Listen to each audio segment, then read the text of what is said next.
আপনি ভিডিও করার টাইম দেন আপনি ভিডিও ভাইরাল করেন ভাই আপনি 150 টাকা নেবেন 150 টাকা দেন আমার 150 টাকার সিলিং নাই 10 জন নেন 10 জন দিবেন কিন্তু একটা খালি বুঝলেন যে আপনারা ভাড়ার চাইতে অতিরিক্ত নিলেন আপনারা সিরিয়ালে যখন যায় তখন তো আপনি 40 জন নেওয়ার নিয়ম আপনাদের নিয়ম বড় লোক 120 ছোট লোক 80 কোথায় লেখা আছে দেখাতে পারবেন আপনার লেখা আছে কোন জায়গায় 40 জন নিতে পারেন আপনি কোন জায়গায় লেখা আছে আমরা টিউনো স্যারের কাছে এটা আমার 36 টন মাল চাই নৌকায় হ্যাঁ আমরা ভিডিও করবে কি করে ভরে করেন আমাকে 150 টাকা রিসিভ দিবেন ভিডিও করে ভরে করেন আমাকে 150 টাকা রিসিভ দেন আপনি ভিডিও ভাইরাল করেন ভাই আপনি 150 টাকা নেবেন 150 টাকা রিসিভ দেন আমাকে স্যান্ডেলিনা সো রূপচর্চায় আভিজাত্য 150 টাকা লিখে দেন 150 টাকা লিখে দেন একটা টিকিট দেন আপনি কি 150 টাকা টিকিট করবেন আপনার কাছে নৌকা ছিলাম না টাইম মতো যান কথা আছে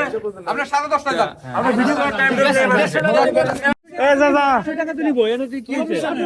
আপনি খাবেন কেন মুরব্বি আপনি খাবেন কেন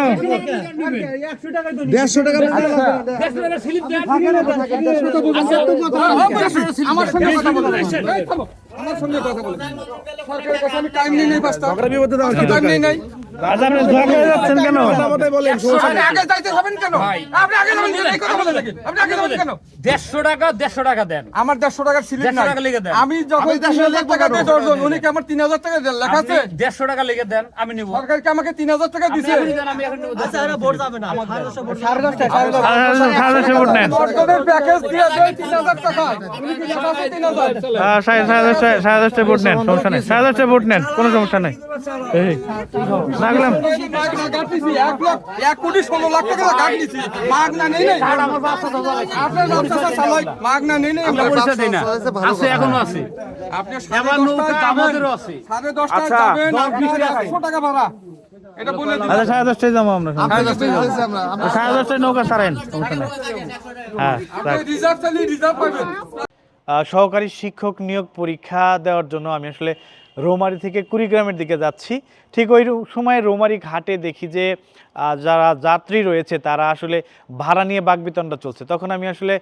একজন সাংবাদিক হিসেবে ফোনটা বের করে ভিডিও করতে যাই কিন্তু তারা যে 100 টাকার ভাড়া 200 টাকা নিচ্ছে 250 টাকা নিচ্ছে 150 টাকা নিচ্ছে এই যে দৃশ্যগুলো ধারণ করতে গেলে তারা আমাকে আসলে বাধা দেয় এবং হেনস্থা করে আমি একসময় বলি যে আপনি টোকেনে যা লেখা আছে 100 টাকা সেটাই নেন আপনি কেন বেশি নিচ্ছেন তখন তারা ক্ষিপ্ত হয়ে আমার কাছ থেকে আমার ফোনটি কেড়ে নেয় এবং ফোন কেড়ে নেওয়ার এক পর্যায়ে নানাভাবে গালিগালাজ করতে থাকে এই সময় যারা যাত্রী আসলো তারাও আসলে প্রতিবাদ করে প্রতিবাদের এক পর্যায়ে তারা আমার ফোনটি আসলে ফেরত দেয় কিন্তু ফোনটি ফেরত দিলে কি হবে তারা এই যে পরীক্ষা ঈদ পূজা এই যে উৎসবগুলো দিনে তারা ইচ্ছামতো ভাড়া বাড়িয়ে দিয়ে সিন্ডিকেট করে মানুষের ভোগান্তি হেনস্থার শিকার করে তো আমি প্রশাসনকে বলবো যে আমি একজন সাংবাদিক হিসেবেই যেহেতু যাত্রী হিসেবে সাংবাদিক হিসেবেই আমাকে হয়রানি করেছে আর সাধারণ যাত্রীদের তাহলে তারা কিভাবে হয়রানি করে প্রতিনিয়ত এজন্য এই উৎসবের দিনগুলোতে যাতে প্রশাসনের নজর থাকে এবং প্রশাসন যেন এই সিন্ডিকেটের হাত থেকে সাধারণ মানুষকে রক্ষা করে এই বিষয়ে আমি অবশ্য প্রশাসনের দৃষ্টি কামনা করব।